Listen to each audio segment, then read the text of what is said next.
Batch ওই মোহিনীকে আমার ভালো লেগেছে। মোহিনী বাড়িতে মা আছে, বাবা আছে, আমি আর আমার এক বড় দাদা। কিছু একটা করতে হবে।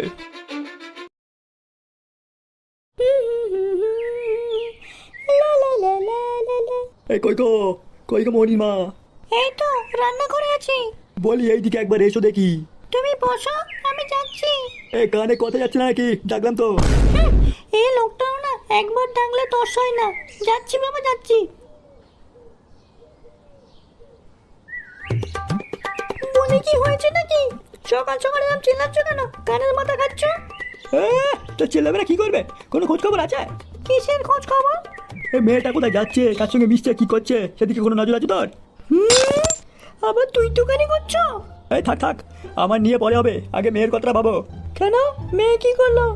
বাজার নিয়ে ফেরার সময় দেখলাম ছিলপাড়ে আর ছেলের হাতে হাত ধরে বসে আছে। হ্যাঁ, কি বলছো গো? হ্যাঁ, তা নয় তো আর কি। পাঠাও, আরো পাঠাও, পড়তে পাঠাও।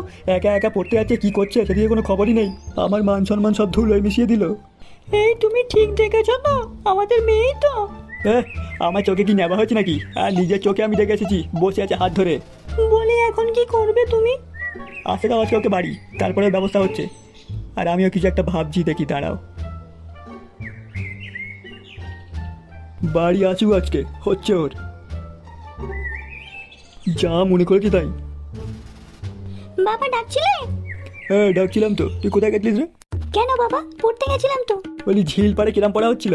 কাল থেকে তোরা কোনো পড়তে যেতে হবে না, তুই বাড়িতেই থাক। বাড়ি থেকে একটা পাও ফেলবি না। এইসব করার জন্য তোমার পিছনে টাকা ঢেলে পড়তে পাঠানো হচ্ছে। কিন্তু বাবা। এক থাপড়ায় তোমার গাল লাল করে দেবো। যাও চুপটা ঘরে যাও।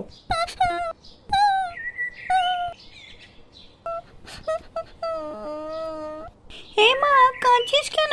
ও কিছু না, শরীরটা ভালো নেই তাই। এ মা, কি বলবি না? আমি তো তোর বন্ধুর মতো, আমার সাথে বল না। মা। হ্যাঁ বল মা, কি হয়েছে বল। ওই পড়ার ওখানে একটা ছেলে আছে, আমি ওকে খুব ভালোবাসি। আজকে দুজনে বসে একটু গল্প করছিলাম, আর সেটা বাবা দেখে ফেলেছে মনে হয়। তুমি একটু বাবাকে বুঝিয়ে বলো না মা, আমি ওকে খুব ভালোবাসি। ওকে ছাড়া আমি আর কাউকে বিয়ে করব না। ও এই কথা। আরে এইসব নিয়ে তুই ভাবিস না, আমি তোর বাবাকে বুঝিয়ে বলছি, দাঁড়া, তুই চিন্তা করিস না একদম, ঠিক আছে? হ্যাঁ সত্যি, তুমি বুঝিয়ে বলো আমাকে। হ্যাঁ রে মা, তুই চিন্তা করিস না, আমি বুঝিয়ে বলছি। মেয়ের সাথে কথা বললাম, বুঝলে? ব্যাপারটা ঠিকছে না। তবে কি করব? আমার মনে হয় ভালো কোনো ছেলে দেখে মেয়ের সাথে বিয়ে দিয়ে দিলে ভালো হয়। দেখি তো মা আমার হয়ে বাবার সঙ্গে কি কথা বলছে। হ্যাঁ, মা এসব কি বলছে আমার নামে? আমার হয়ে বলবে বলে এ তো আমার বিরুদ্ধে বলছে। আমিও তো সেটাই ভাবছি। ছেলেটা বাড়ি আসুক, দেখি আলোচনা করে দেখতে হবে তাহলে। এই আমার সঙ্গে কি আলোচনা করবে? এই খোকা বাড়ি এসছিস? বাবা বাবা, তোর সাথে কথা আছে আমার।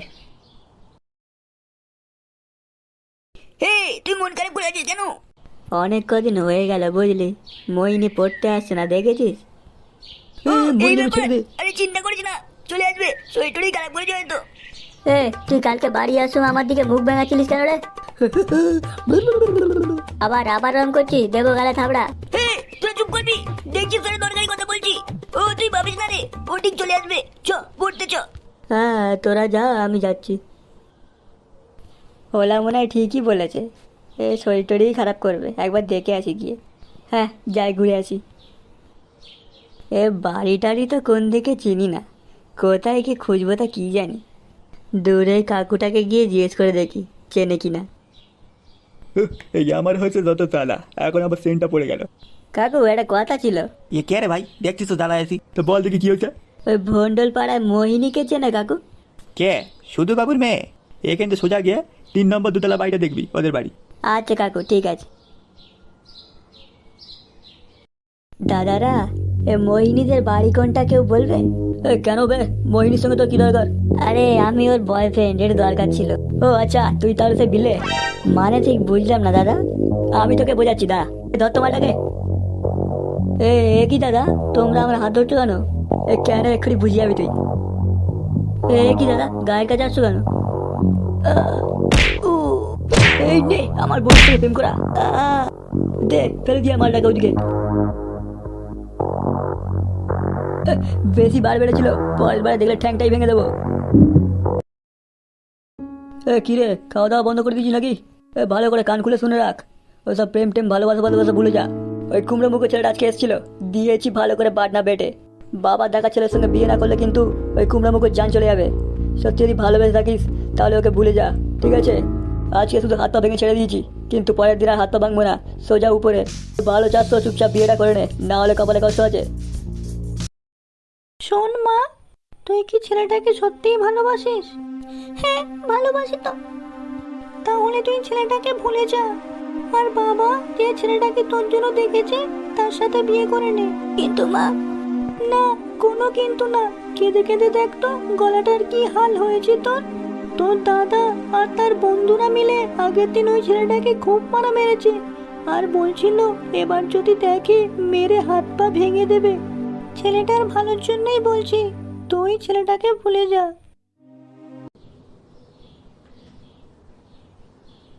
হে পল্টু, তোর এই অবস্থা কে করলো রে? কে বাটনা বেটে দিয়ে দিত? এ পল্টু, কাল মোহিনীদের বাড়ি তোকে বিকালে যেতে বলেছে। এ কি, আবার বাড়ি ডাকে কেন? আবার মারবে নাকি? ওহো, বাড়ি ডাকছে মানে ব্যাপার আছে। কি হলো মোহিনী, তুমি পড়তে আসছো না কেন? আমি আর পড়তে যাবো না। কেন, কি হলো? তুমি জানো তোমার দাদা আর দাদার বন্ধুরা এখানে আমার কি মারা মেরেছে? ওরা বাড়ি নেই তো? না, দাদা আর বাবা একটু বাইরে গেছে, আর মা ঘুমাচ্ছে। সেই জন্য তোমাকে আমি ডেকেছি কথা বলার জন্য কিছু।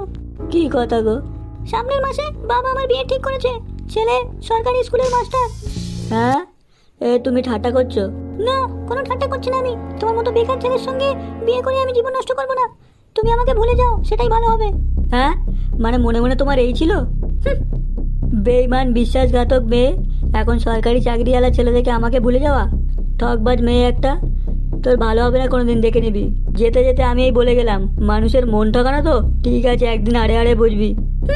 যাও, বড় এলো। হ্যাঁ হ্যাঁ, তাই যাচ্ছি। যত সব নাটকবাজ মেয়ে, ছি, ঠকবাজ একটা। জানি আমাকে তুমি ভুল বুঝবে, কিন্তু যা করেছি তোমার ভালোর জন্যই করেছি। পারলে ক্ষমা করো।